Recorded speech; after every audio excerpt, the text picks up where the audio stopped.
Okay, we're good to go. Alex, please take it away. Oh, you have to change my name. Yes. There you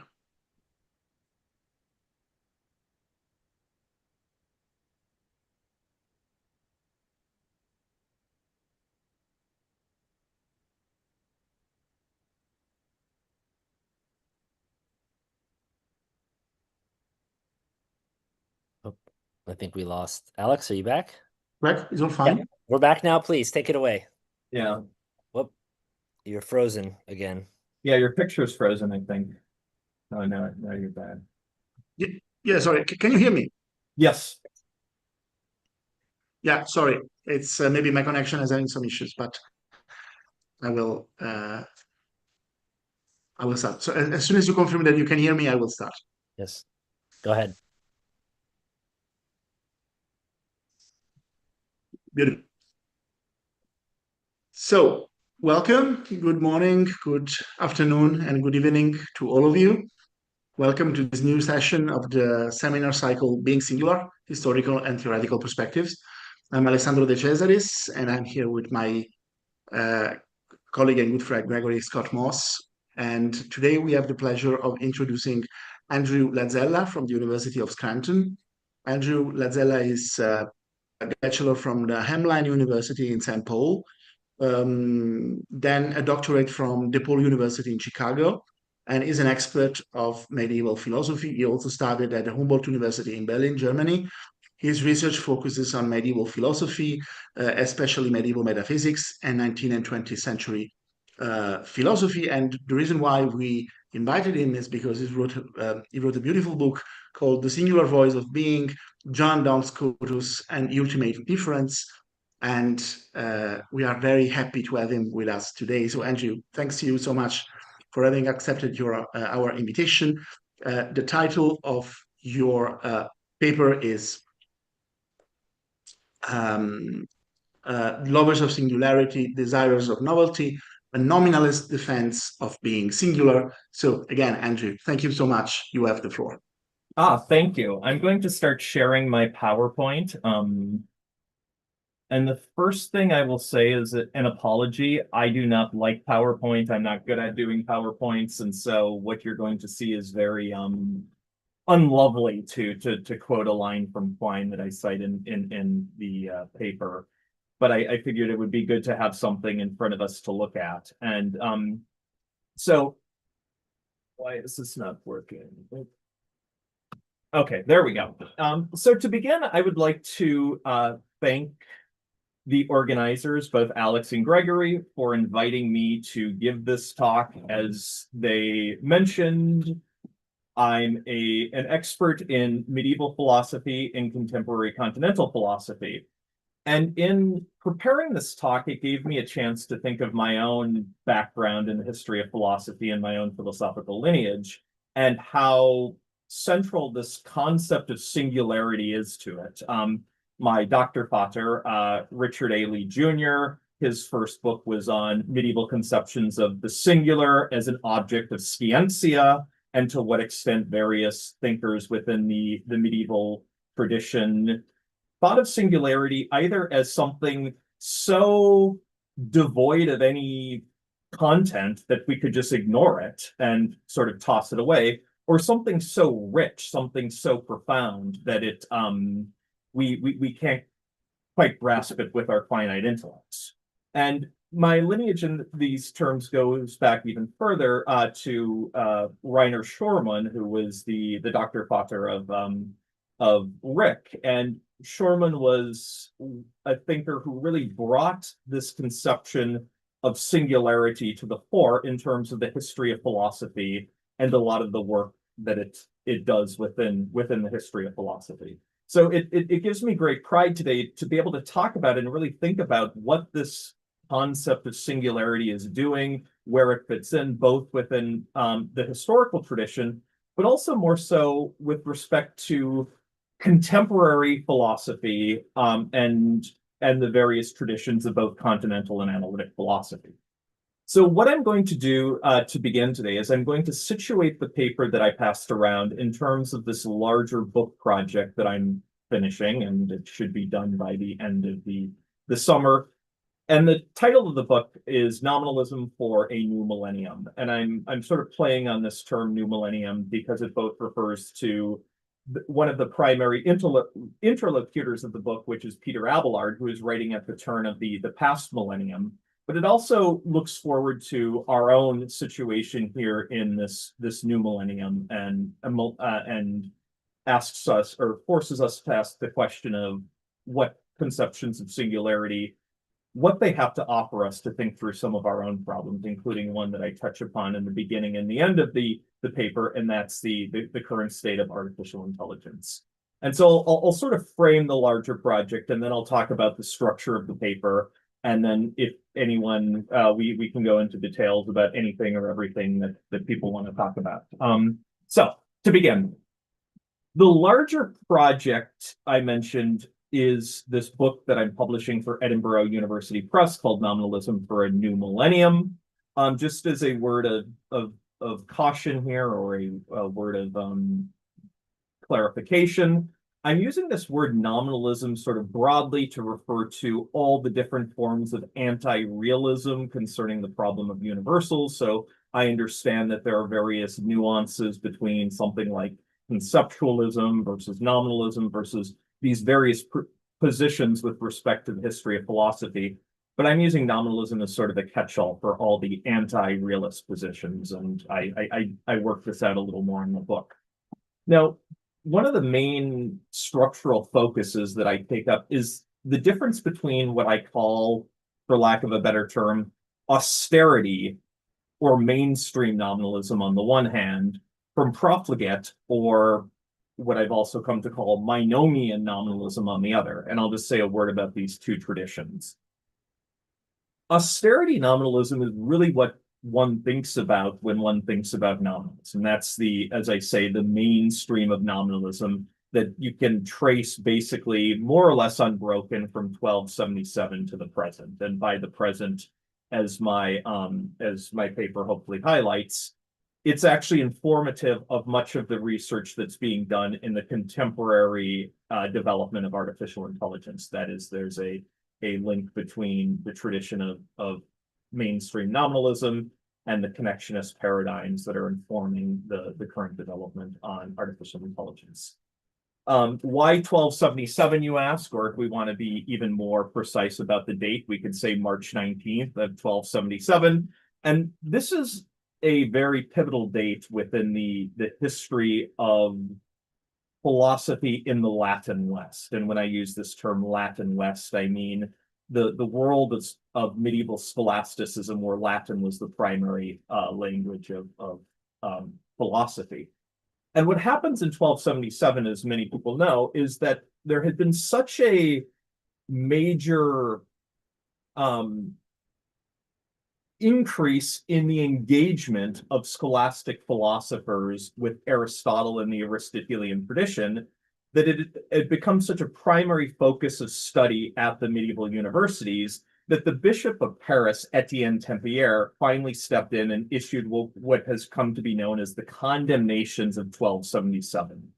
And the Condemnations of 1277 basically state that there are certain things that Aristotle and the Aristotelian tradition are teaching that are simply antithetical to the Christian faith, and therefore they ought not no longer to be taught. And what I'm mostly interested in with these condemnations are the type of restrictions that Aristotelianism and medieval Aristotelians like Thomas Aquinas and Albertus Magnus and so forth would put on God's power and God's omnipotence with respect to the universe. Because what happens after 1277 and the generation of thinkers working in this period afterwards is that suddenly God's omnipotence becomes unleashed. That is, if we want to think of a figure such as Aquinas, who's writing before 1277, Aquinas argues along Aristotelian lines that there are certain things that God simply cannot do. So, for example, Aquinas says God could not make the celestial bodies move in a straight line. God can only create celestial bodies that move in perfect circular motion. after 1277, you get this unleashing of the omnipotence of God. And this is very much at the heart of medieval mainstream nominalism as well. And so that's why I place the birth of mainstream nominalism at 1277, figures such as Occam, and then you get a tradition running through British empiricism, and then down into the 20th century with logical positivism, Quine, and so forth. Now, on the other side, I've identified this tradition that I'm calling profligate or Meinongian nominalism after the 19th century thinker Alexius Meinong. Now, Meinong is famous for allowing for there to be what some have derided as Meinongian jungles, or that is a landscape of philosophical objects that aren't quite fully formed objects that exist, but that Meinong would say subsist. So, for example, the famous case that he gives is something like the Gold Mountain. It's something that's meaningful and makes sense to us when we talk about it, such that we could say, for example, the Gold Mountain is not the red unicorn or something like that. But that these objects are not quite fully existing, and yet Meinong wants to say they deserve our ontological recognition, in the sense that we ought to say that they are things that have being. And what I'm trying to argue here is that singularity is a Meinongian object. That is, it's not a thing, it's not a part of things, it's not something that you could detect if you were to do some sort of compositional analysis or even mereology, but rather singularity is a necessary feature of the world that is real, even if it's not fully actual. And the reason why I've associated Meinong with this tradition of nominalism is because he actually wrote both his dissertation and his Habilitation on two nominalists. The first being this figure that I talk about in the fourth part of the paper named Arnold of Brescia, who's somewhat of a relatively, at least as far as I was aware, unknown figure in the history of thought and philosophy, but he was a student of Peter Abelard's. And as I talked about in section 4, he was the leader of this radical community Roma, the Roman commune during a stretch of time in the 12th century. And so the nature of this project then is to try to both resurrect but then defend this form of profligate nominalism as a viable tradition, and as a tradition that I think gets many things right in terms of our contemporary philosophical landscape. One thing I do want to note is that I'm not trying to make an argument for mutual influence, where I would say that these figures influence each other, although they've all identified a certain strand of nominalism that rejects this austerity nominalism that wants to reduce everything to bare bones ontology. And I'll talk a bit about why I think that's a problem here momentarily. Here are the main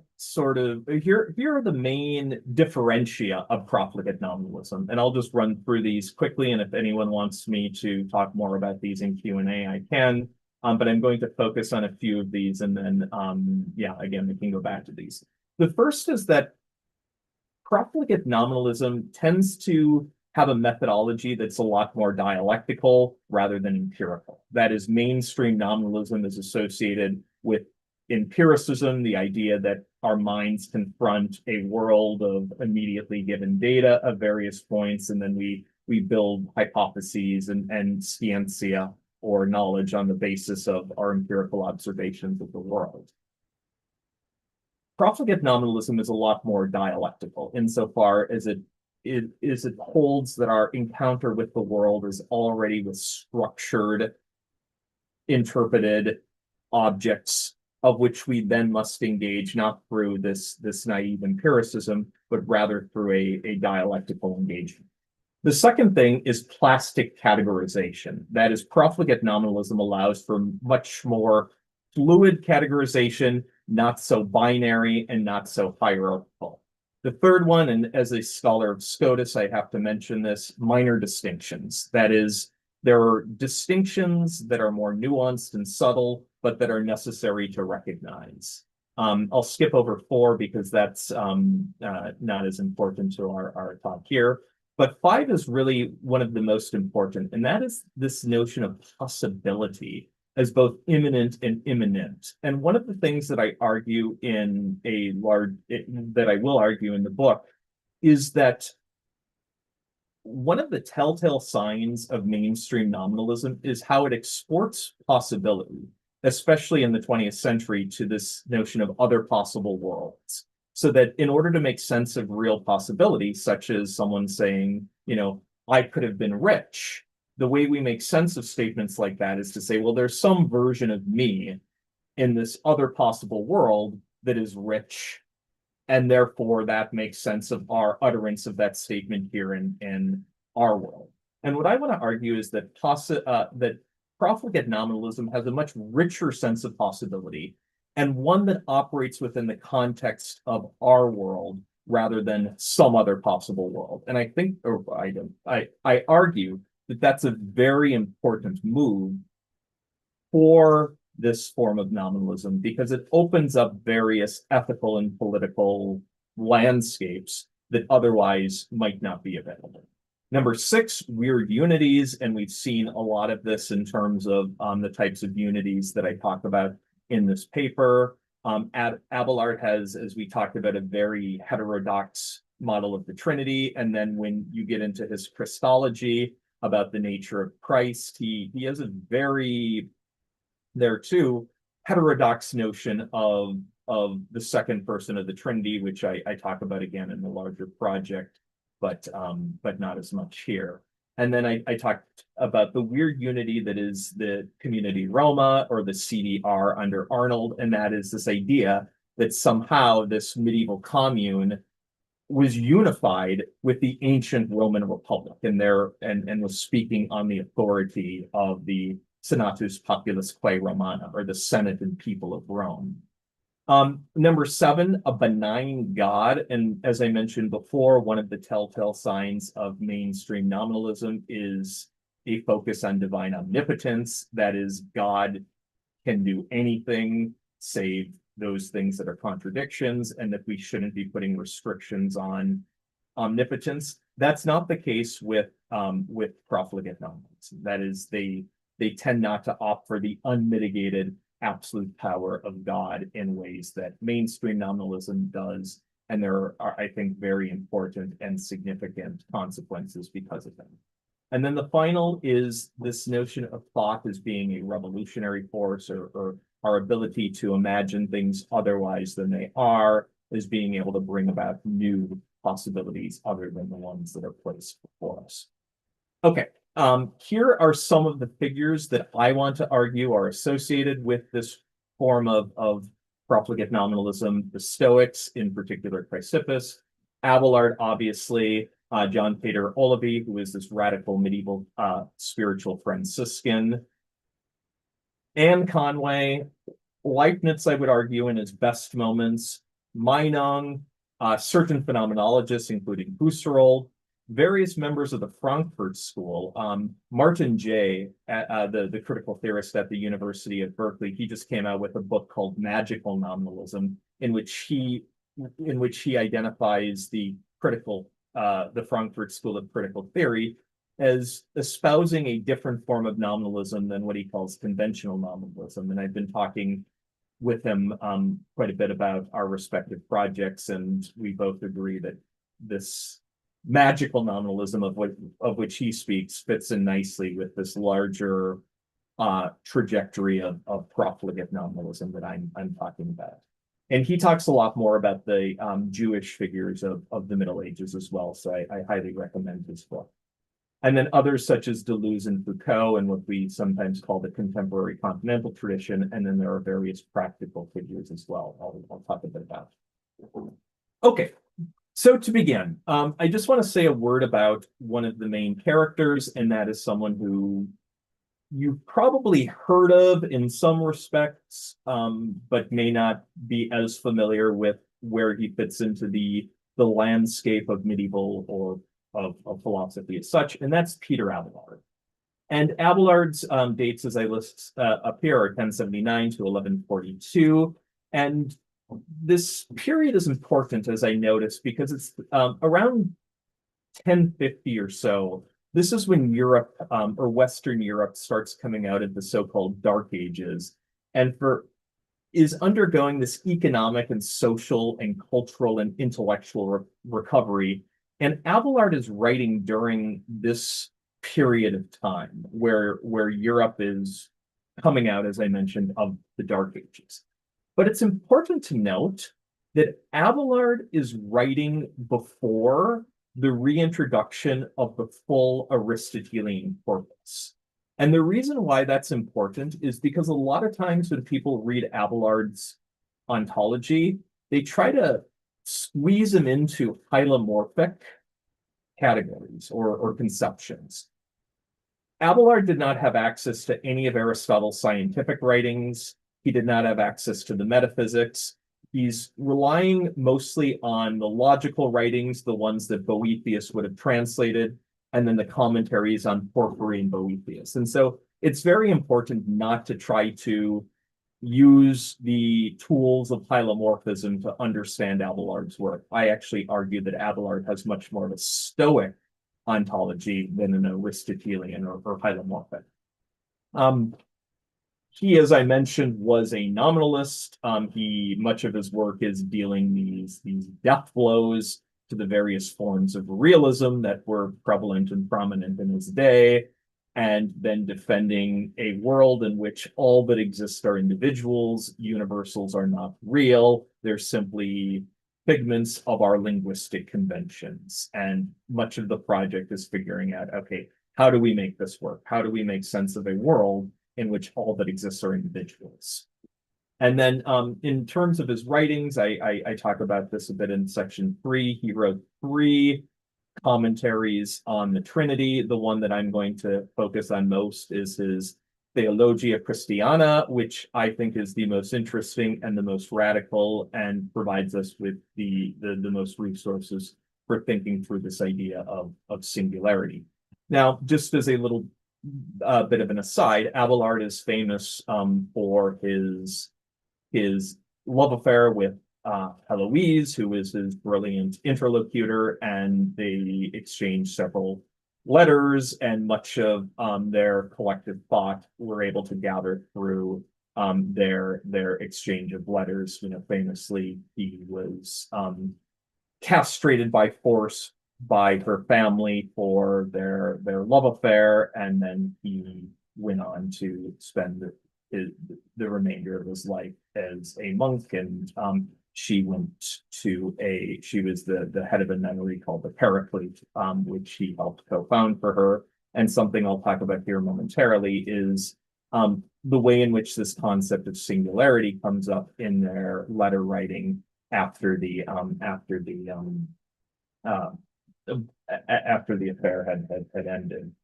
And just as a final aside, I have a picture of their tomb in the Paris cemetery, which is one of the two graves, or one of the two memorials that was not vandalized during the French Revolution. Extra credit for anyone who knows the other figure besides Heloise and Abelard whose graves were not vandalized. And the hint, it's not Jim Morrison. That's not the right answer. But okay. So here's what I want to do in the time that remains. I want to talk a little bit about why I think this project matters, why it's more than just a parlor game that is sort of a trick by where we can parse ideas and engage in a very technical, nuanced, sophisticated, and yet at the end of the day, unimportant philosophical discussion. I think that it is important to do all of that, but I also want to try to show why I think questioning and talking about singularity matters to us as those engaged in philosophy in the present. So section 1, I try to situate singularity within the historical context, especially the context of the 12th century. Section 2, I defend Abelard's account of singularity that I think is viable. Section 3, I then turn to an application of this account to the Trinity, that is to show how he's able to make sense of this in or with respect to the divine Trinity. And then finally, I look to how the fear that Bernard and Otto and others had regarding the revolutionary potential of singularity can bring about the novel possibilities of which Arnold and the CDR tried to materialize or instantiate. Okay, so the paper is built around these three quotes which adorn the beginning of the essay. And the first is, and I have to move my, there we go, move all of you to see what I wrote, is this outline of an economy of sin that Bernard of Clairvaux is outlining. As I have listed there, he says we move from proprietorship to singularity, and then singularity to corners, and then corners to the gathering of rust and dust and all the other filth. That is, this singularities, as I articulate in section 1, according to Bernard, withdraw themselves from the divine universe. That is, they operate outside the scope of the order of the universe as instituted by God, and thereby have this, you might say, they resist the order put forth and instantiated. And that's why Bernard is so concerned about them, in particular in the hands of Peter Abelard, that is, in terms of how Abelard thinks about them. The second quote by the medieval historian Otto about Abelard's student, Arnold of Brescia, says he was a lover of singularity and a desire of novelty. People like this have talents prone to fabricate heresies and incite sedition. So here again, we have another passage highlighting what is seen as the potential dangers of singularity. That is, people who want to focus on singularity as opposed to particularity, which can be subsumed under universals, are engaged in, as Otto is pointing out here, seditious acts. That is, they're engaged in thinking of the world outside the bounds determined by God's order for things. Now, the third quote I have here by Eloise in one of her letters to Abelard, and the Latin, as you see there, is a lot more beautiful with its alliteration than the English translation. But she writes to him who is hers in species, from her who is singularly his.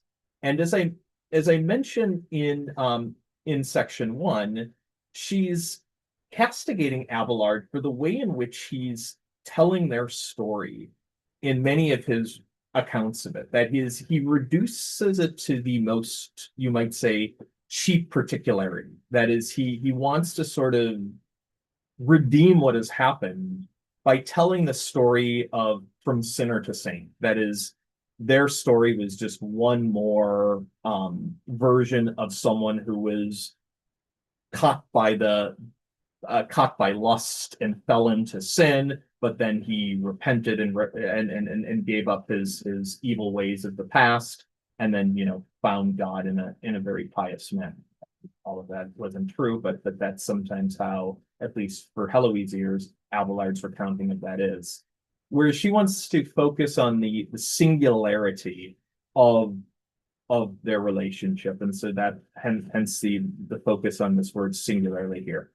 And then finally, I bring up Rainer Schurman, who, as I mentioned, is one of the figures, at least to my mind, who has best captured the role that singularities play within the history of philosophy. And he does a really nice job of focusing on the figure of the Meister Eckhart, who's the medieval mystic, and how Eckhart understands singularity in this literally anarchic sense. That is, singularities are within arche. That is, they can't fully be accounted for or explained either by their origins, that is arche, or by their purpose, their goal, their telos. And so in that sense, Schormann looks to Eckhart as a thinker of anarchic singularity.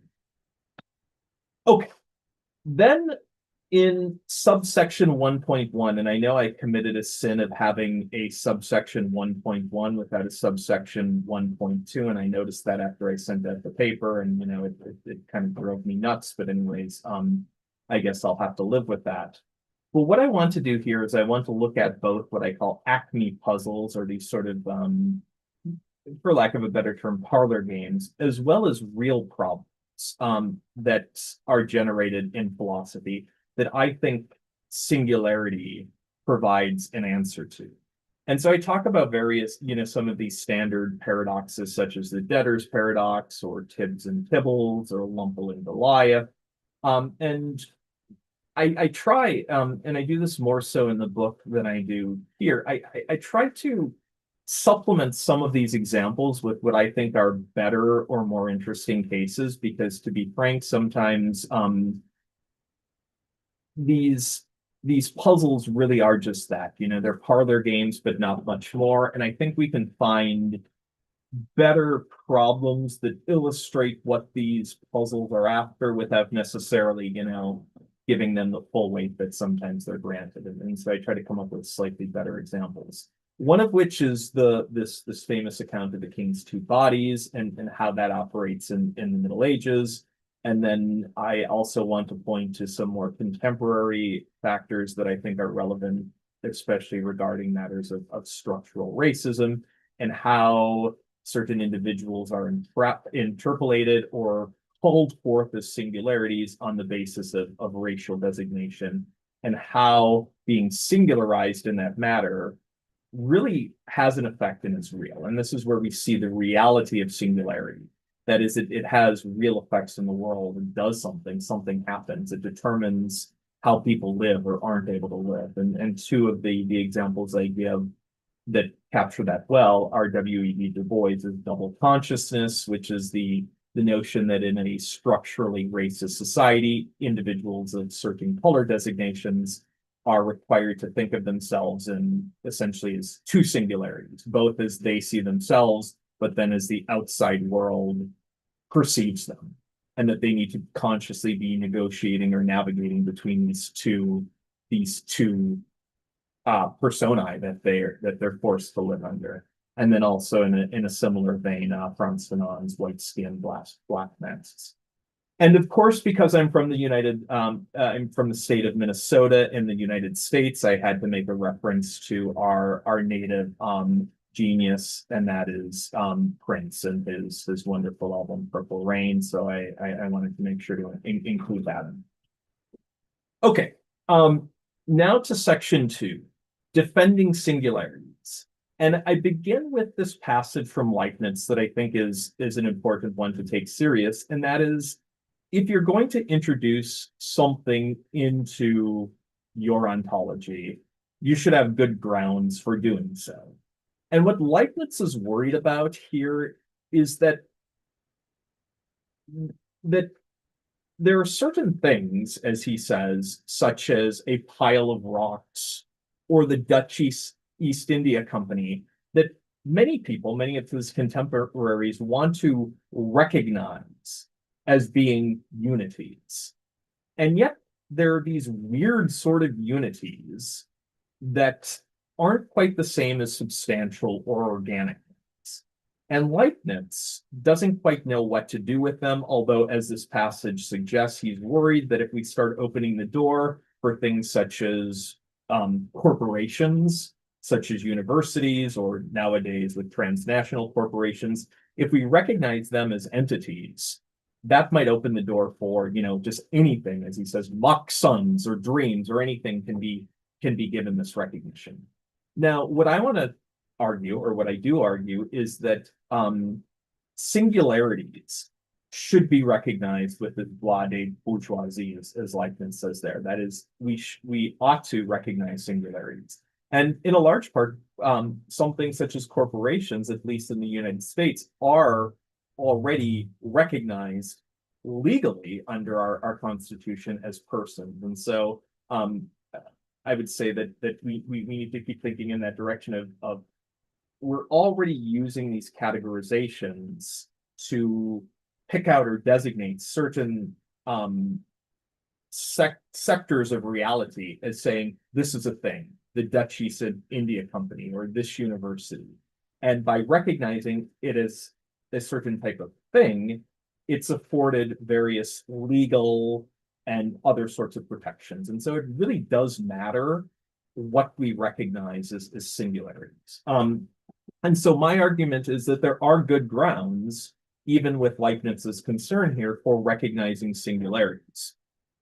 And furthermore, that because profligate nominalism does so, it doesn't need to rely on all of these other what shall we call them, ontological items such as substantial forms or essences or other such things that nominalists oftentimes try to sneak through the back door in order to make sense of the world, which has been depopulated of so many ontological structures given nominalism's parsimony. And what I want to argue then regarding singularities is that they allow us to provide suitable answers for various puzzles, paradox, and problems, such as the ones that I introduced throughout the paper. And so I try to show how, in response to Leibniz, there are good grounds for introducing singularities. Okay, so I then talk a bit about these mereological problems that arise with respect to Abelard's ontology. And just as a refresher, mereology is the study of things and their parts. And there are various problems that arise with respect to mereology, including mereological essentialism, which is this view that every time you gain or subtract a part, the thing as a whole changes. And that gives rise to a radically fluctuating view of reality that obviously causes problems, because if things are constantly undergoing flux, then as we see with something like the debtor's paradox, we can't consider something the same over the course of time. That is, you can't consider me the same person as I was yesterday because my mereological composition has changed. And it would be very hard to live in a world where things are constantly undergoing such radical flux. The other charge, and this one has been lodged against Abelard by many of his contemporaries, is what I call mereological promiscuity. And that is the view that just anything can be considered a unity. And so Abelard is mocked by some of his contemporaries, for example, for saying that he and the Queen of France could be considered a unity. And I go through some of these. I just noticed that there's a typo here. I apologize in the third line, but I won't let that distract me. Okay. Now in terms of Abelard's way of categorizing the world in terms of sameness and difference. Now he has four, at least in his Theologia Christianae, he has a fourfold of sameness and difference. 2 extensional forms and 2 intentional. And his 2 extensional are numerical sameness and difference and essential sameness and difference. And this is one of those moments where we don't want to be thinking in Aristotelian terms, because essential here doesn't mean what Aristotle means by totianenai, or that which it was to be something or have an essence. Rather, Abelard means essential in the sense of concrete thing.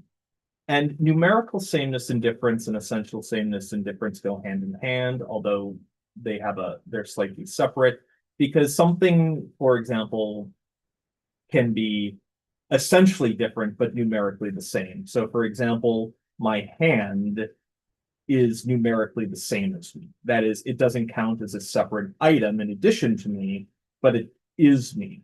Although, as with essential sameness, we would want to say, well, no, there is something about me, the concrete thing, in which we would want to distinguish the whole that is me from my hand, such that the statement that I just said, I am my hand, would not make sense. And so according to essential sameness and difference, we want to distinguish between more so things and their metaphysical parts. Then Abelard introduces these two forms of intentional sameness and difference.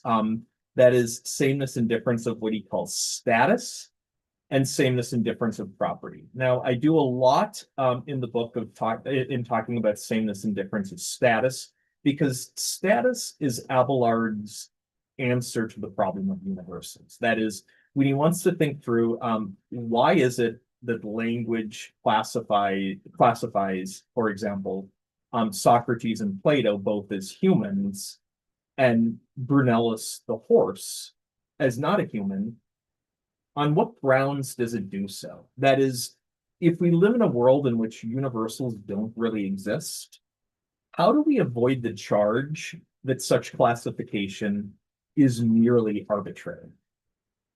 And Abelard's answer to that question, which I don't work out here, but I do so in the book, is this notion of sameness and difference of status. And we can talk more about that if people want to in Q&A. But what I want to focus on is sameness and difference of property or singularity. Now, Abelard's account of singularity is captured here in this passage. Something is said to be the same with something in distinguishing feature or proprietete, when the one shares the distinguishing feature of the other, as when the white item shares the distinguishing feature of the hard item or the hard of a white. For a white item shares in hardness, which is a distinguishing feature of a hard item, that is to say, a white is hard, or conversely, a hard item shares in the distinguishing feature of a white item. Obviously, that is pretty convoluted, but essentially what he's saying here is that singularities are these points of inflection that organize distinct series. And so if we want to imagine something like a white column of marble, in terms of the white column of marble, a single singularity can gather together or unite together or integrate both the status of being hard and being white. Now, there are cases, as we will see, in which a single thing requires multiple singularities in order to organize or integrate all of the distinct statuses which it must bear. This is most famously illustrated by the case of the king's two bodies. Now, as I also talk about in the paper, hexaity, this notion that has come to be associated with Duns Scotus and is now used as a familiar term in the literature, that provides something of a law of the series, or if we want to think of it in terms of multiple works of art, a matrix for determining the nature of the singularity itself. That is, how it can extend, how it can be integrated, how it can be implemented. And so hexaity for Abelard, we might say, plays that work of determining how singularities are constituted. Not composed, but constituted. And that's an important distinction, because composition has to do with bodies and their parts, or things and their parts, whereas constitution has to do with singularities and statuses. And that's a very important distinction for us to make. Okay.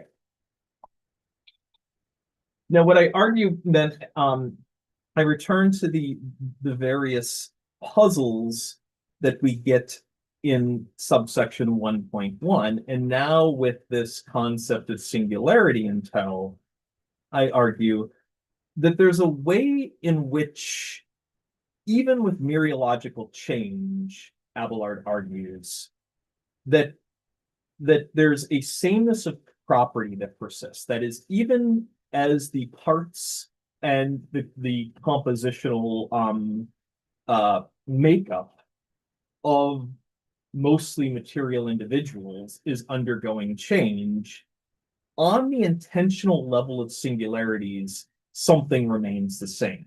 And a classic example of that would be the Venus de Milo, which has since antiquity lost its arms, and yet we're able to recognize it as an enduring singularity. Now, granted, or maybe not granted, but obviously there's a point at which that singularity, if it kept losing too many more parts, would cease to exist and then be a past singularity which we can simply remember.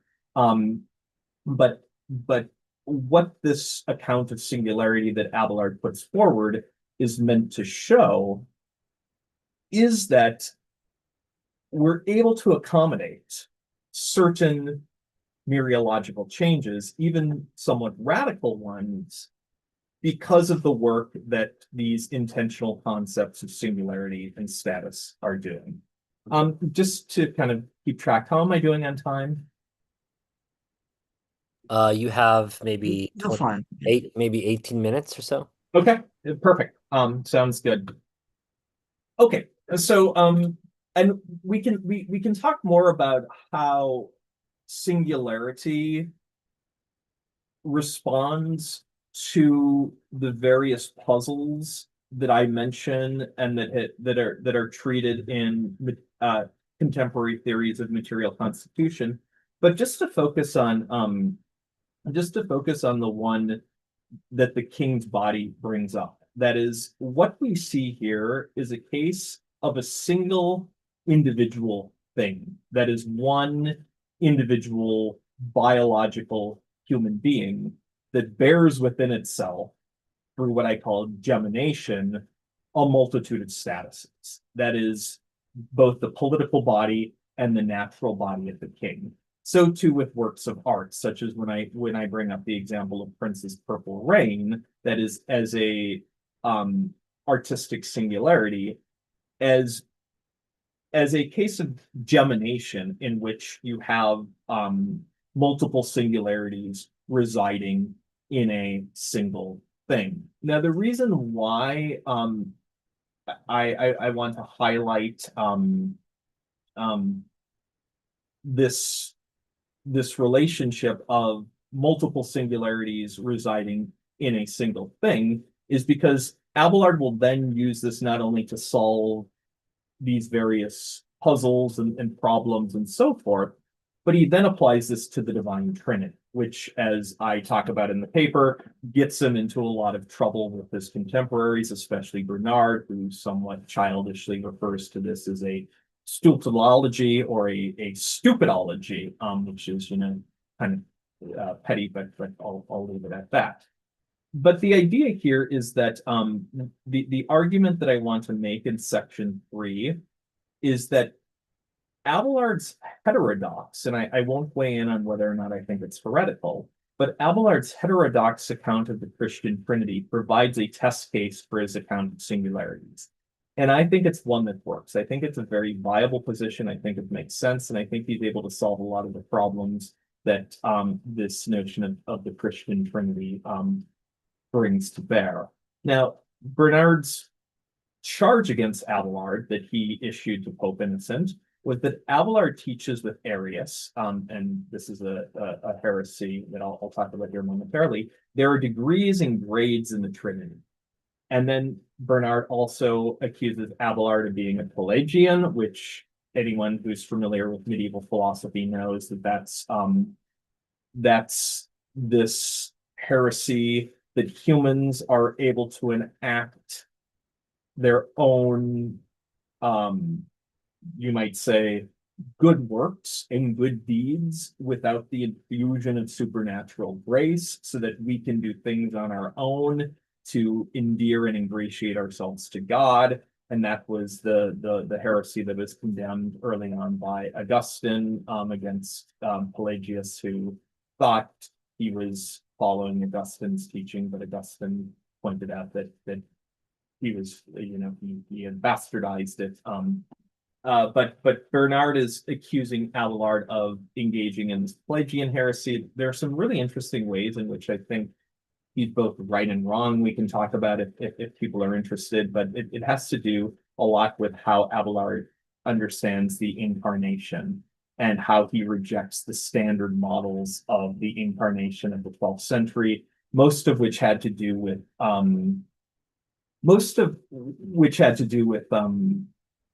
what's called the ransom notion of the incarnation, which was we are prisoners to sin, and the incarnation of Christ, he comes as our captor to pay our debt against Satan, who owns our souls. And so it's this notion of Christ as our captor.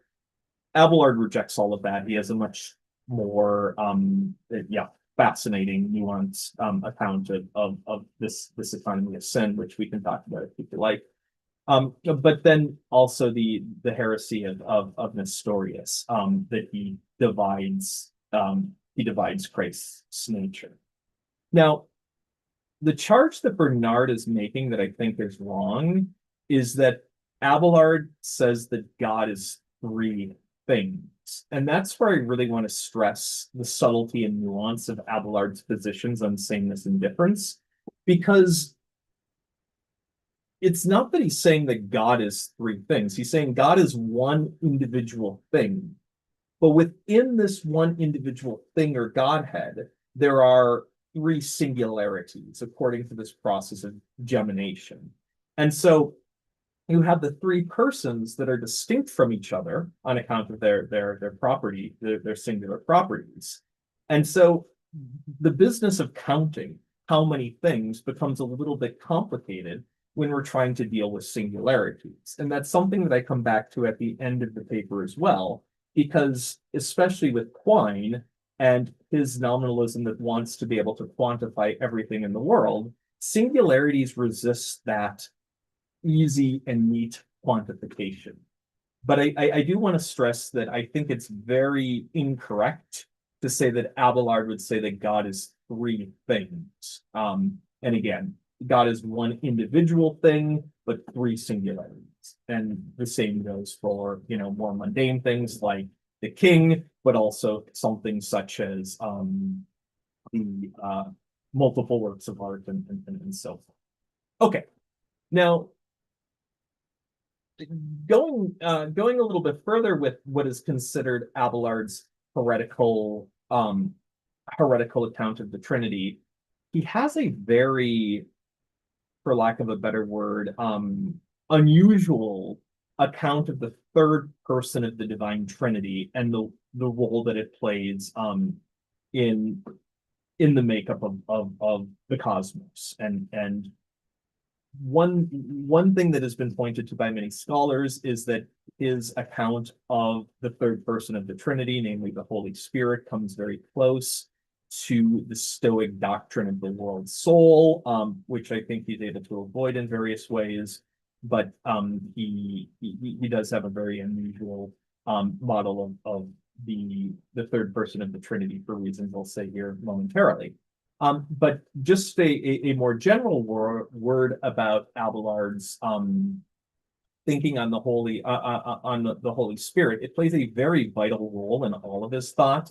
So, for example, in his ethics, he actually claims that you can sin against the Son of God. That is, you can deny that Jesus of Nazareth was in fact the Son of God. That's a forgivable sin, Abelard says. But it's blasphemous to deny the goodness of the Holy Spirit. That is, he says, that is blasphemy to deny the goodness that the Holy Spirit brings about. And he even named the nunnery that Eloise, the Paraclete, which is a reference to the person of the Holy Spirit. Now, the reason why his account of the Holy Spirit is so unusual and interesting, especially within the context of nominalism, which I mentioned, much of mainstream or austerity nominalism focuses on divine omnipotence in order to account for some things that a world solely of individuals has trouble accounting for. But what's interesting about Abelard's account here is that he says the Holy Spirit abdicates power. And it abdicates power, as he says, out of love or kindness. And this abdication If we want to read this quote here, he says, "Never indeed ought love or kindness in us or God to be called a power." So the Holy Spirit he wants to identify with love, kindness, benignity, but he wants to say that these things are not powers in the sense of potentia or potestas. They're forces, but not powers. And so he goes on to say, since to love or to be kind are not at all some power, seeing that often those who love more or who are kinder are less able to fulfill what they want, and those who have better wishes are less powerful, rich in affection, but without resources in effect. And so what he's trying to do here is to show how, given love as the central attribute or characterization of the Holy Spirit, requires this abdication of power. That is, it requires that the Holy Spirit give up its claim to which it's entitled as being part of the Godhead, but that it give up its claim to omnipotence. And this leads to many interesting consequences throughout the entirety of Abelard's thought, again, that we can talk about. Okay, final section, and I'll sort of start my initial descent here in terms of in terms of the PowerPoint, and then I'll turn it over to discussion. And that is this notion of the way in which this profligate nominalist conception of singularity is correctly identified by Otto and Bernard as well as fomenting or supporting or underwriting a desire for novelty. Now, one of the things that the paper does not include that is, you might say, one of the missing links in the argument, but I dedicated an entire chapter in the book to it, and that is the notion of thinking real possibility. That is how profligate nominalism, especially around its notion of singularity, thinks possibility in a very rich, a very real, a very immanent sense, as opposed to just thinking of it as some abstract notion that we can understand in terms of other possible worlds. That is, we can export claims of possibility to other possible worlds. No, what I want to argue, following Abelard, is that profligate nominalism, through singularity, through its conception of singularity, brings real possibility back into our world, both in terms of the past and in terms of the future, Abelard argues, and that it enriches our conception of what can happen, what can come about. That is, rather than simply repeating things as they've been, that is, creating new particulars one after another ad infinitum as things have always been, this notion of real possibility opens up a conception of change. That is, reorganizing or reorienting the world otherwise than it actually is. And that hopefully it's obvious the ethical and political consequences that has, and why this would be of such a worry to someone like Bernard and Otto, who are these conservative Cistercian thinkers who want to try to establish a very ordered and orderly understanding of the universe as governed by God, and to try to blot out or stamp out any of these rogue singularities. Now, Abelard links his thinking of singularity in his works on the theology and on the Trinity to his ethics, and especially his reading of the Gospel of Paul. That is, he has commentaries on the Gospel of Paul, and he picks up a lot in terms of Paul's understanding of Christianity as bringing about for lack of a better term, a liberation from law. That is, he sees Paul as a thinker who understands Christianity as liberating us from the shackles of law, which we had been under from the divine commandments from antiquity, and that with the figure of Christ, according to Paul, and then according to Abelard following him, we get this new commandment. That is, rather than having, or rather than demanding that we fulfill all of the restrictions placed upon us by the law and everything that law requires, especially in terms of what the Christians would have read as the Old Testament, that Paul reads the figure of Christ as bringing out this new commandment that we might say provide welfare to proximate singulars. That is, this notion that I have an ethical obligation to singulars, not qua particularity, but qua singularity. And that has deep ethical and also political ramifications for Abelard's thought and this entire project. Now, moving forward a little bit from the more ethical side of things to the political side of things, in his Christian theology that I've been talking about, Abelard has this quote that highlights the political consequences of his project. And as he says, assemblies of citizens holding everything in common, and this is a very important note, this notion of holding in common, that is a commonwealth, especially as it relates to the divine Trinity. But assemblies of citizens holding everything in common have united only by means of proximi caritate, that is this proximate welfare, or this requirement that we provide welfare to singulars in our midst, the stranger, the foreigner, the unknown person who comes to my door in need of help, or to use Levinas's famous example, the cat who shows up at my house and needs to be fed. This is the sort of proximate welfare, or the welfare to proximate singulars that Abelard has in mind here. Then he goes on to say, nothing appears to be a civitatis except a fraternity, and no one should be called rectors of civitas or civitas other than stewards of public things, re publicae.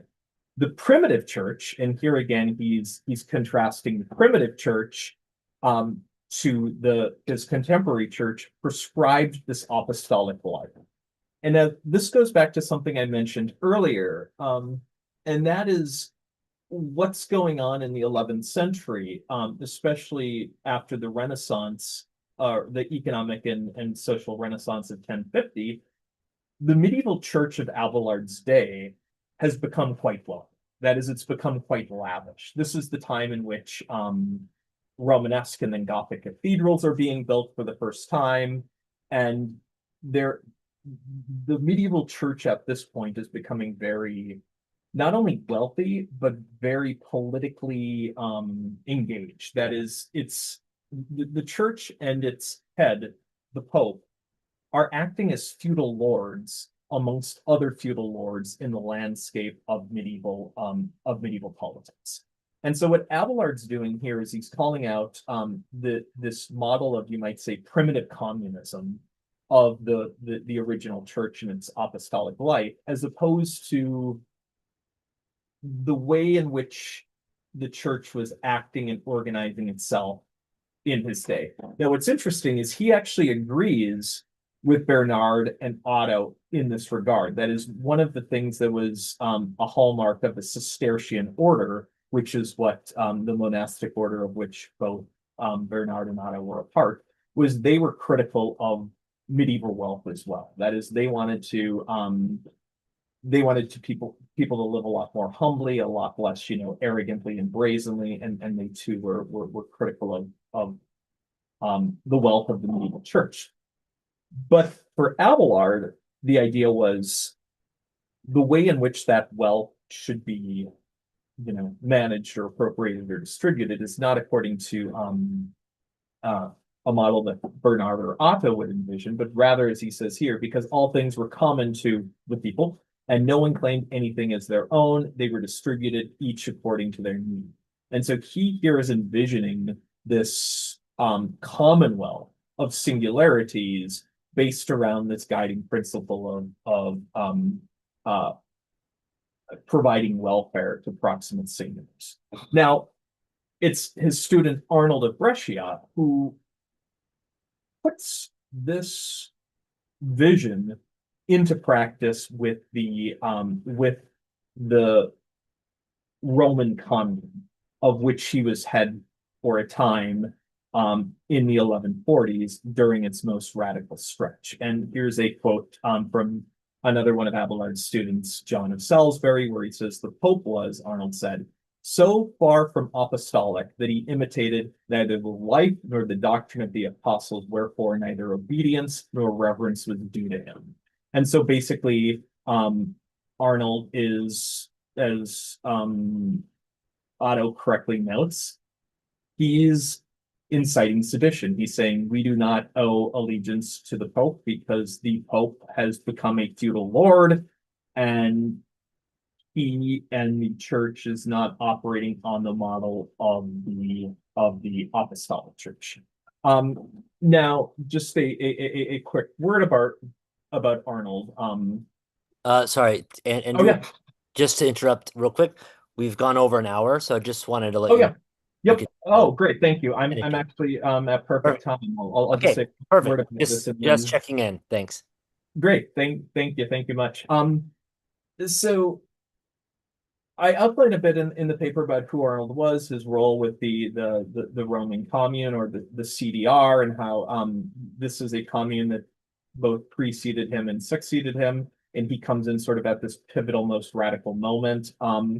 And he one of the main features of his vision for the Roman Commune is an enactment of apostolic poverty. And I'm sure many people are much more familiar with the place played by the medieval Franciscans, the spiritual Franciscans, in their challenge a century or so later to the medieval church and their criticism of its wealth and opulence. But Arnold is engaged in this practice about a century or so before, but there are many similarities that I just wanted to point out, as well as to someone like Joachim of Fiore and the Waldensians and other of these radical movements that are popping up in the Middle Ages, and that will pose a challenge, or at least a thorn in the side, to the medieval church. Now, the final thing I want to say about this before I wrap things up here is that the way in which Arnold and the CDR imagined their mandate, that is, they actually saw themselves as acting on the authority of Senatus Populus Quae Romana, that is, the Senate and people of Rome. That is, they saw themselves as the successor, not the successors, a continuation of the Roman Republic.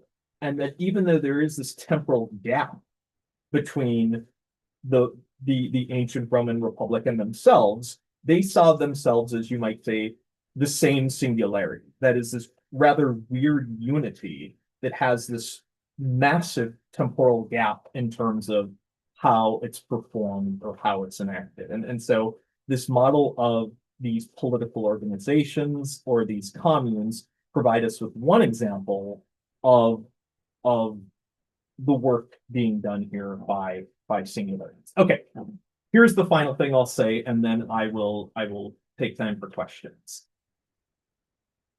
The reason why I think this is important is illustrated here, perhaps best of all in these two quotes. Now, the first quote is by the mainstream austerity novelist W.B.O. Quine, in which he wants to deride, and here this figure of, or he wants to deride these robust, overpopulated Meinonian ontologies, or what, as they're oftentimes called, Meinonian jungles.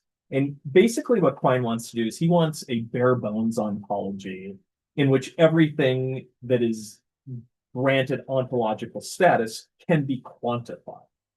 But because it's, as we've seen, difficult to quantify singularities, that is, to count them, Quine is worried about questions as to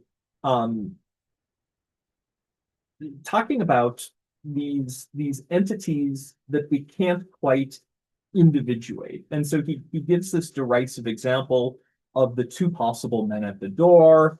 And how do we count them? Are they the same man? Are they different men? How do we decide? Quine is essentially saying it's somewhat of a silly question. Let's get rid of it and let's ask better questions.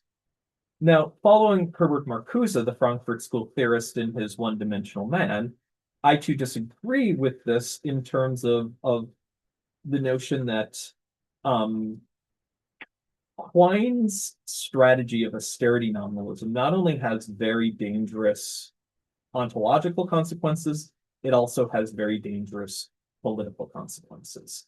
And I highlight the terms that he uses because they operate, I think, in a very important sense. He speaks of overpopulated universes, slums of possibles, breeding grounds for disorderly elements. And these are very problematic terms that he's using here, because essentially what he's saying, both ontologically and politically, is we need to get rid of, we need to operate on a budget of austerity, where we get rid of all of these other, what he sees as unnecessary structures or features of our world, and simply think in terms of a bare bones ontology of individuals and their parts. Now, as I talked about, and as this Marcuse quote hopefully highlights nicely, this leaves us in a position where possibility becomes devoid of any sort of real integration or real ability to change or alter the world in which we live. That is, it's exported to other possible worlds, but it doesn't do anything here. It doesn't change the scope or the nature of the world in which we live. And so, following Marcuse, I want to argue that singularity brings with it this rich sense of possibility that also opens itself up to various ethical and political consequences. And that, given the fact that contemporary artificial intelligence, in the sense of machine learning, is being trained on principles that can only be described as those inherited from austerity nominalism, I think there are deep problems with the training of such models and the lack of attention and nuance to various Meinonian objects such as singularities. So I will stop there and stop the sharing and take time for questions. Thank you. Well, thank you, Andrew. This was not only inspiring; it was also, I mean, we really needed someone to, so to say, spell out the grammar of singularity throughout the Middle Ages. We had a good friend of our seminar series, Francesco Di Maio, who wrote a book in Italian on Duns Scotus and Gilles Deleuze. That started out talking a little bit about Duns Scotus, but we really and we were really looking forward to what you offered us. That is a discussion of the problem of singularity in medieval philosophy. So I have a lot of questions, but I will leave the floor open for now. So if anybody has questions, please raise your hand, literally or figuratively. And yes, so Greg, please. Yeah, thanks so much, Andrew, for the very rich talk. I learned a lot about Abelard, so that's taking notes here. So I have a few questions, but maybe I just start with one or two. Maybe I ask one question about kind of on the more theoretical side, and then maybe one regarding ethics, because it was an interesting turn towards the end of the paper. I wanted to ask about profligate nominalism and how they deal with, and maybe in particular Abelard, you could speak to, or others, whomever you think is more convenient or interesting on this, how they might think about truth, differently from the austere nominalists. I think it's related to the arbitrariness issue that you mentioned, but did not go into detail about. So, the realist about universals might have a view of truth like the following, a very common one that, okay, we have these concepts. How do they match up with the world? Well, the way they match up with the world is that the world itself instantiates these universals.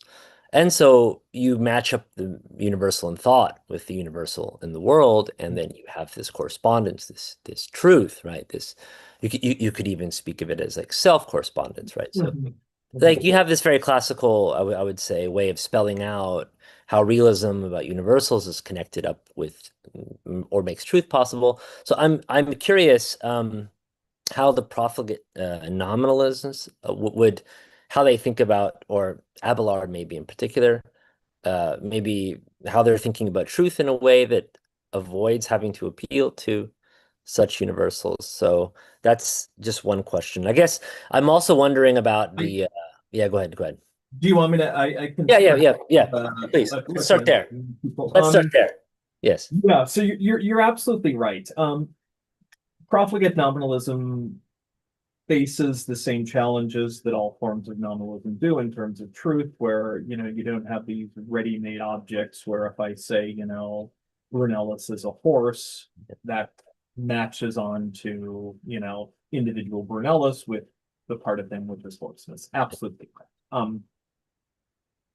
And what that means for Abelard is that he spends a lot of what he's most concerned with is necessity. That is the logic of necessity. And so much of his work is trying to work out a very nuanced account of all the different forms of logical, or as he calls it, dialectical entailment. That is, so for example, rather than say, something such as all roses are plants or all roses are flowers, he would opt for the form, if it is a rose, then it's a flower. The hypothetical, if then, and then, work out, well, what can be entailed from that. And a lot of that requires a more nuanced attention to the topics and the various works of what you might call um, I'm trying to think of the word sophistical problems and so forth and so it's sorry, I lost my train of thought there. But yeah, he spends a lot of time on a freestanding dialectics, you could say. That is how all of this fits in together as a system of entailment and almost has a coherence to it. Although he would be very, very clear, necessity is not part of the world as such. That is, necessity is not a feature of the world, but it's a way in which we can make sense of it linguistically. And in that sense, he has a very stoic approach to it, where dialectics and physics are kind of operating on their own, are related but separate. But he like other novelists spends a lot of time and a lot of his work on the role played by logic. But I would argue that it's a slightly different approach. It's much more dialectical and not as analytic. I don't know if that answered your question well enough, but but for me the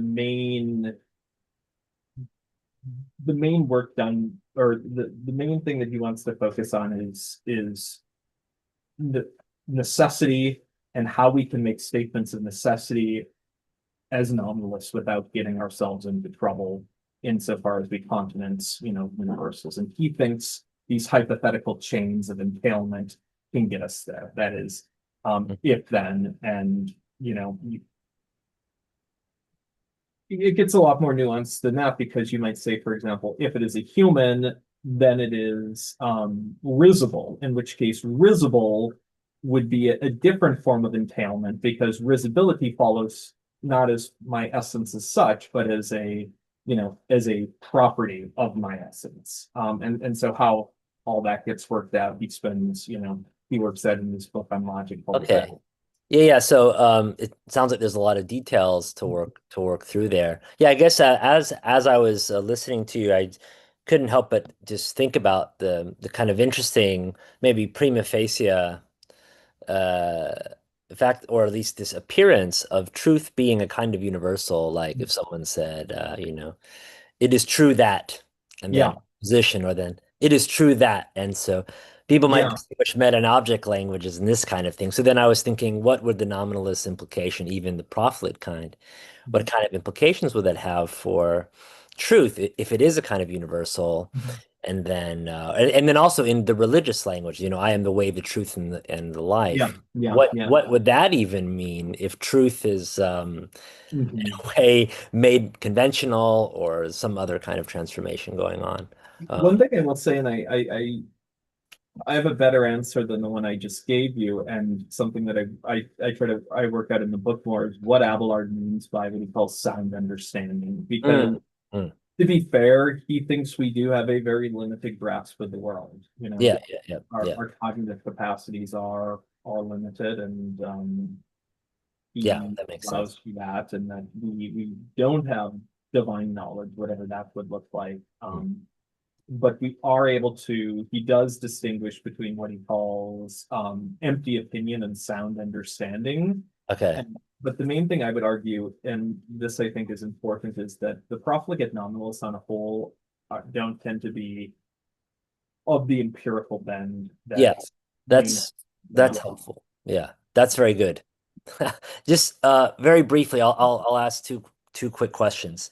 That's a joke, and then I'll stop asking. The first I'm not very good with humor. The first question is about Trinity. I'm really interested in theories of Trinity. I just maybe very simple question. Let me ask it very simply.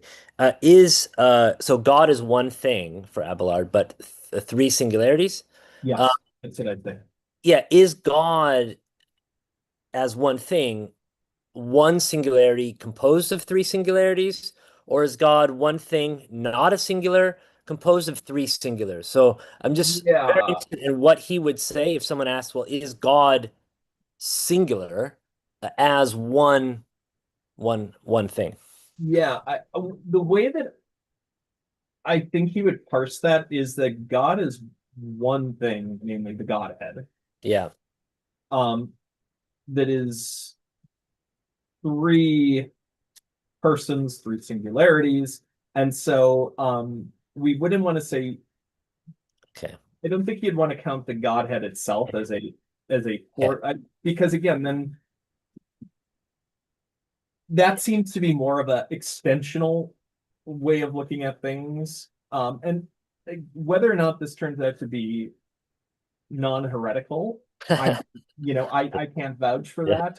Yeah, that's okay. I think it's intelligible. I Hmm. think I Okay. think it helps us think through other things, but I would be careful, or Yeah. Okay. hesitate that I would want to say one thing that is triune on account of its, generating or giving rise to, or these three singularities. Okay, and now very quickly, and then I'll be done. I'm interested in the account of the Holy Spirit, Mhm. uh, uh, and the idea about love and power and their relation. I think was this Abelard where you were still speaking about Abelard? Yes, Mhm.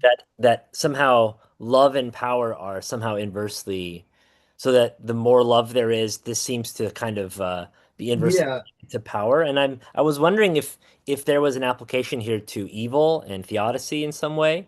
I thought people are often, when we put the problem of evil forward, often it's, yeah, God's power and God's benevolence. And then here you are discussing the relationship of power to love.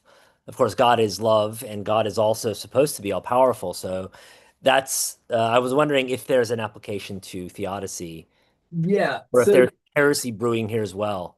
there is such Uh, an application to theodicy, and that's yeah, why my book is taking so damn long to finish, of because course, the theodicy. chapter I mean, so Yes. Yeah. this isn't an answer to your question so much as it's this is what this is like one of the last pieces of the puzzle I'm trying to figure out, and if you can figure it out for me, I'll be very, very Doubt it. happy, and I'll Doubt it. Okay. I'll sing your praises in a footnote. So Okay. Abelard has this statement, that Judas, it is possible for Judas to be saved by God, but it is not possible for God to save Judas. And so that requires, a parsing of many different features or facets of his theodicy. But the thing that I want to focus on is he wants to retain, in a deep and real sense, the possibility for Judas to be saved, as opposed to saying, well, Judas can be saved because he's some human, and humans can be saved, therefore Judas can be saved. Because that would be particularizing Judas, which doesn't do Judas any good. But Abelard wants to hold open what I call the real possibility for Judas's salvation. The nuances of that's currently what I'm working out in the chapter on possibility. But to answer your question, or maybe to not answer it, but to postpone it, is that's part and parcel of, I would argue, Abelard's entire account.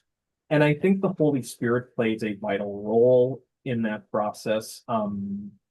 But going back to the first part of your question, Yeah. he wants to distinguish between this in the sense of a force versus a power in the more technical sense of a potentia or potestas.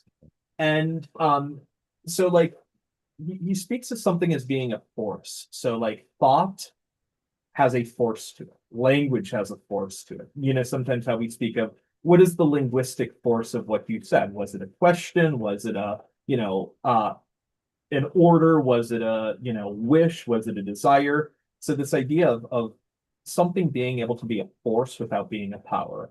Love is a force, but not a power. And in this abdication of its claim to power, he wants to say the Holy Spirit can still bring about effects of goodness, even without making claims to power as such. I don't know if that makes sense, but that's how he wants to parse the distinction. Thanks. Mhm. Very well, Jakub. Okay, thank you. I had the very same question about the Trinity as Greg had. Then let me maybe ask from a different perspective. Yeah. So, is this that you or Abelard distinguish between things and singularities? Mhm. And things can be composed of several or multiple singularities. Mhm. So then we can distinguish between things which are composed of one singularity and things which are composed of multiple. Mhm. So, and is this not the worry that then if we admit this, then we can treat things as universals, as multiplicities, and then what remains of this original nominalist of this or originally nominalistic position? I think that Yeah. this Yeah. argument is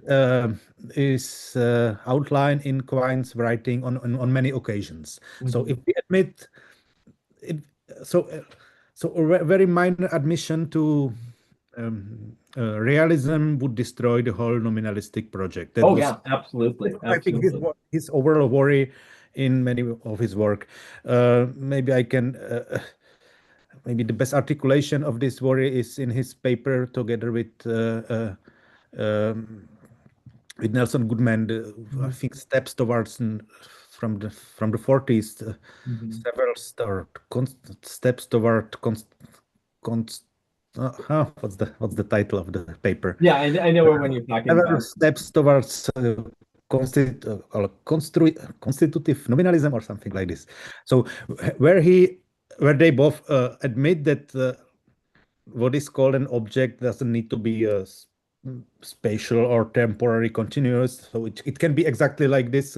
It can be object which was ridiculed by not by Abelard, by Abelard's critics, composed of Abelard and the Queen of France. Yeah.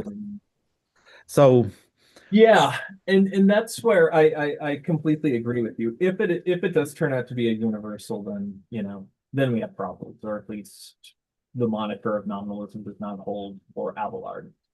Two things that I would stress that I think Abelard might say in response to that Quinian critique. And the first is that um, part of the relationship between singulars or statuses and things is not one of instantiation.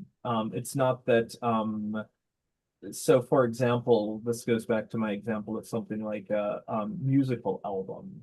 The singularity that is the album Purple Rain and the cassette that's or the vinyl record that's in front of me, that's not an instance of the singularity. This is not that is that singularity. That is Purple Rain right there in front of me. And yet there's a you might say excess or a surplus that singularity brings about that's not exhausted in this particular performance. The same is true of something like a play, such as Antigone.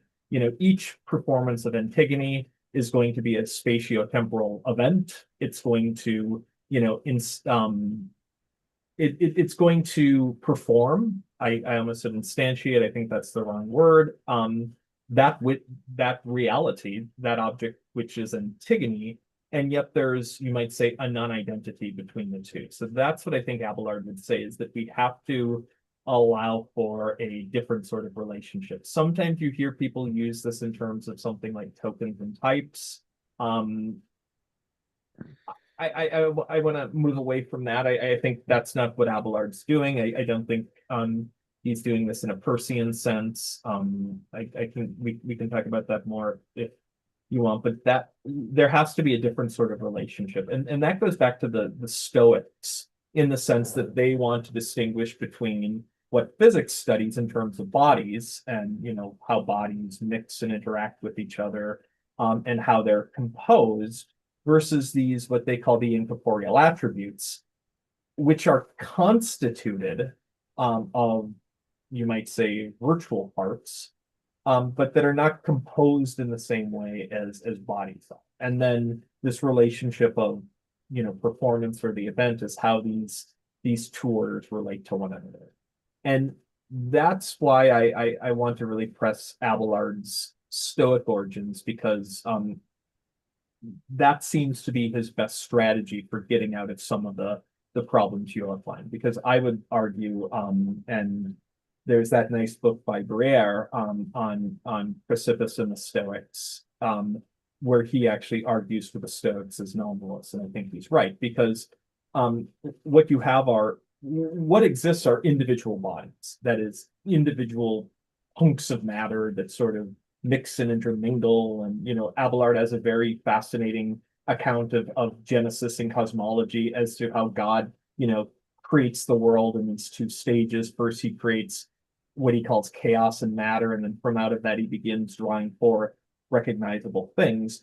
But at the end of the day, that which exists is all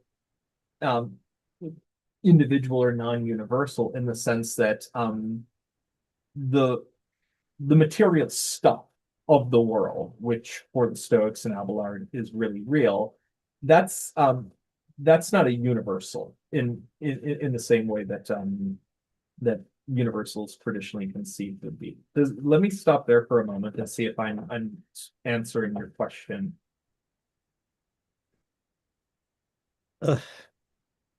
Maybe those may be too difficult for me to grasp now.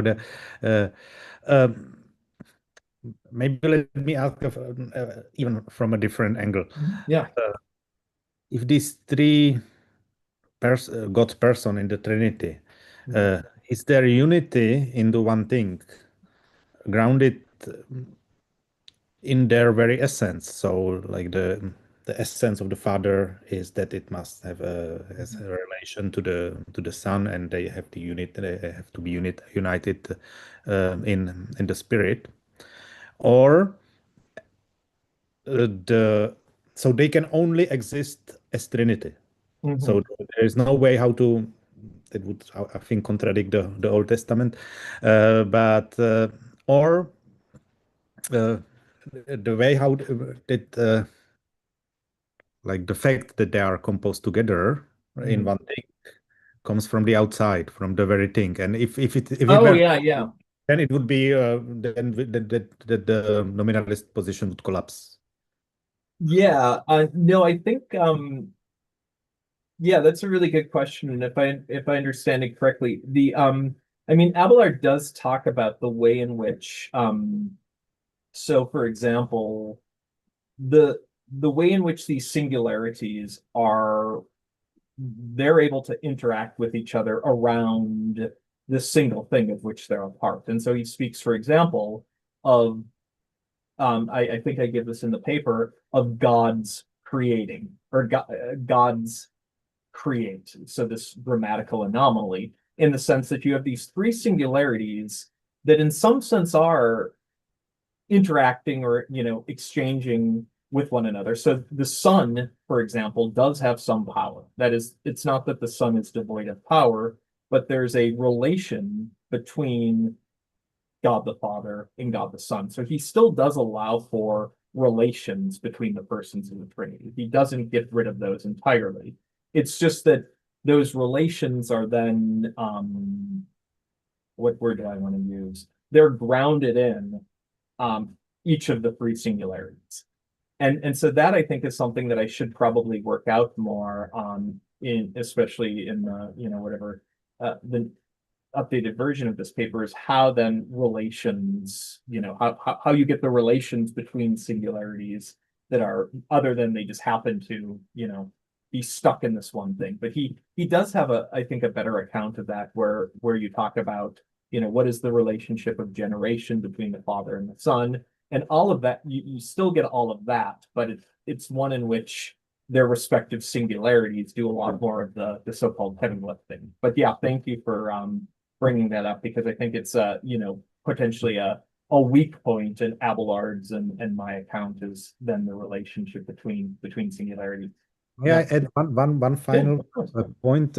I don't want to discuss it, but I recorded the discussion occurred between Francis Bradley and Bertrand Russell about the nature of relations. Mhm. Can you hear me? Yeah. Yes. A little bit freeze. Okay. So and then Russell's position was that even like conceive like singularities which are which has internally related parts, like things which are internally related part is an incoherent position in the end. Yeah. So and then you either have Russell's extreme nominalism, like in Quine, or extreme idealism, like in Bradley. But there is kind of nothing, no middle ground, like you want to argue. No, I really like that, and there is an answer to be developed, and maybe we could talk more about it because Abelard does. I don't think can or would want to go the Russellian route where you try to again operate on these bare bones economy, especially with respect to relations. But then again, you're right. How do we avoid realism or idealism, whatever that would mean in the Middle Ages, with respect to these relations? So yeah, I'll thank you. I would like to talk more about that because I think that would be a very helpful thing for me to strengthen at least this part of the paper so that I'm not left saying, or Abelard's not left saying these singularities are sort of just all hanging out in one thing, but the relationship between them is secondary or not as important. Yeah, thank you. Thank you. Thank you, Jakob. And well, if there are no other questions, I will ask one or two myself.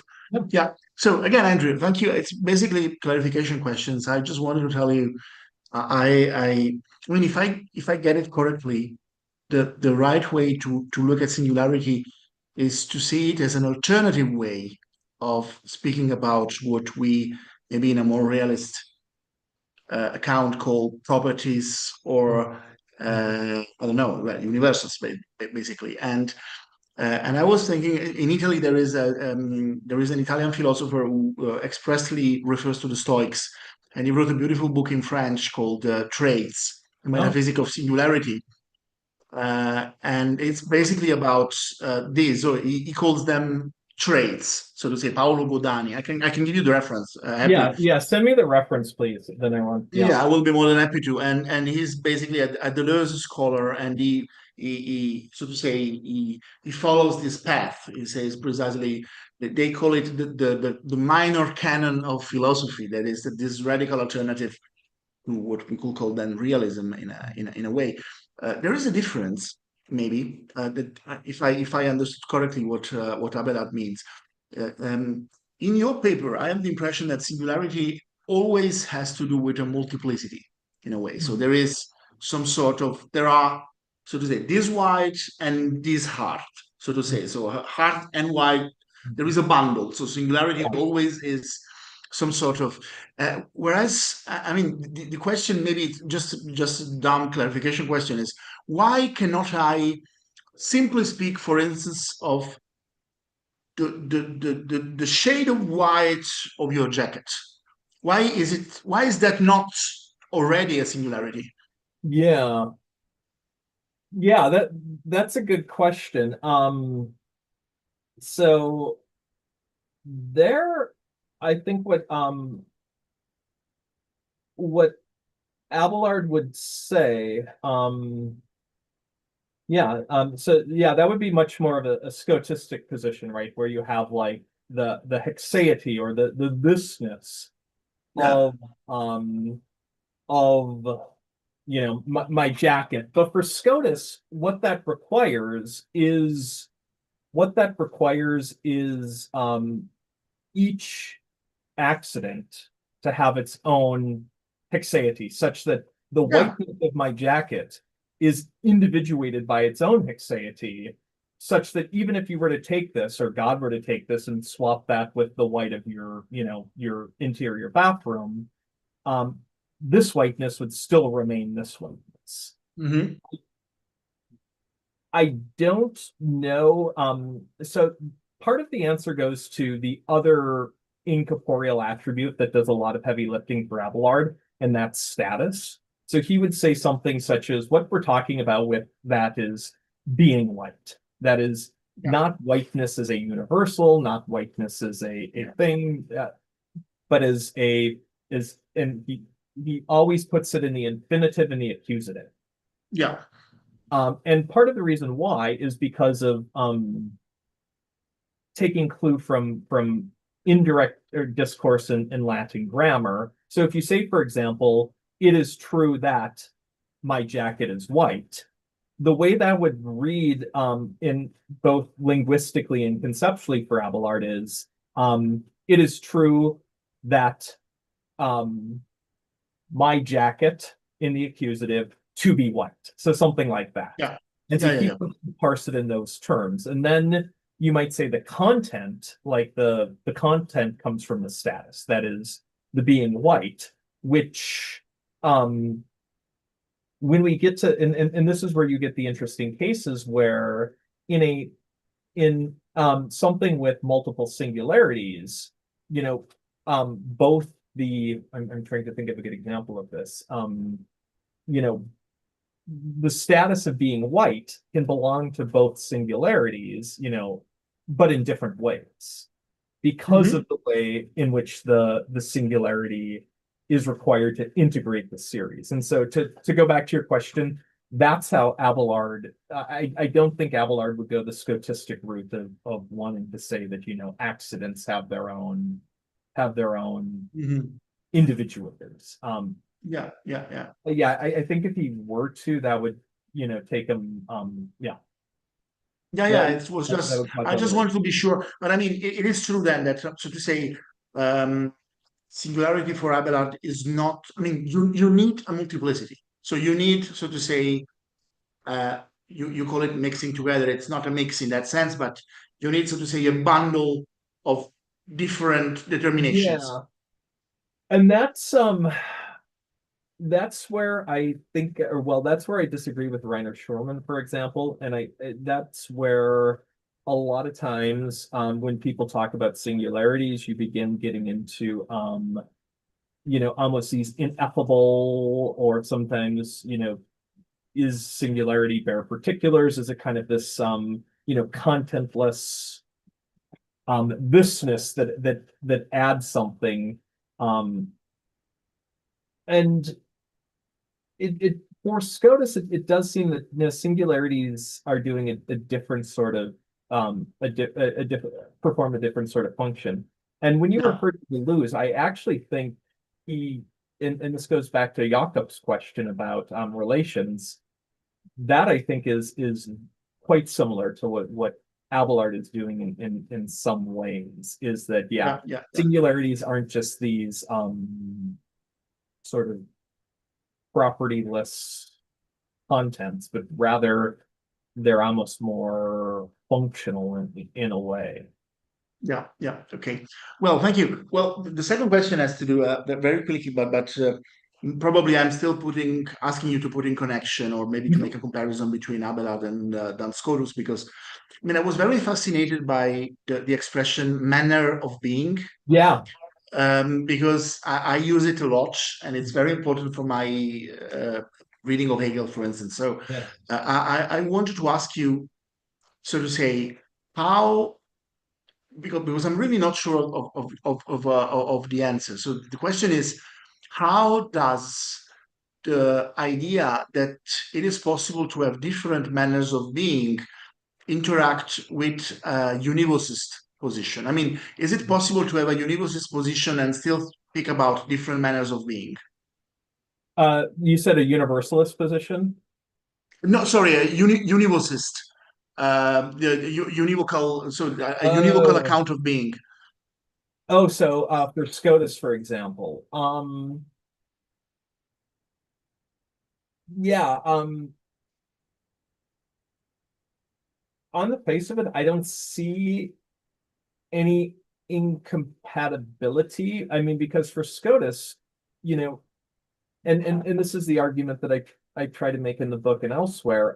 Given this initial defensive univocity, Hmm? then difference has to do a lot of work for SCOTUS. That's why Mhm. difference is so important in a system of thought. The question I would ask is, what does thinking in terms of manners of being, what would that add to what SCOTUS is already trying to do or accomplish? Now, I don't think that it takes away or distracts anything from it, but it doesn't play as necessary of a role for SCOTUS as it does for Abelard. And that's Mhm. simply because SCOTUS is, at least according to most people, a realist. And so the reason why Manneries is so important for Abelard is because he wants to speak of manners of being that aren't that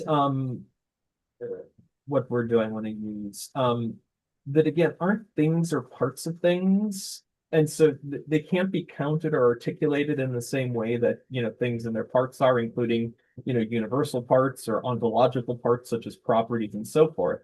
And yet they really get at the way in which the world is organized, and so that's why he prefers this term manneries, which in one of the footnotes I think I give, John of Salisbury just sees as, fashionable jargon. He's like, we have these scholastics who are just making up these terms. Now we get this, term manneries, and what does it mean? What does it do?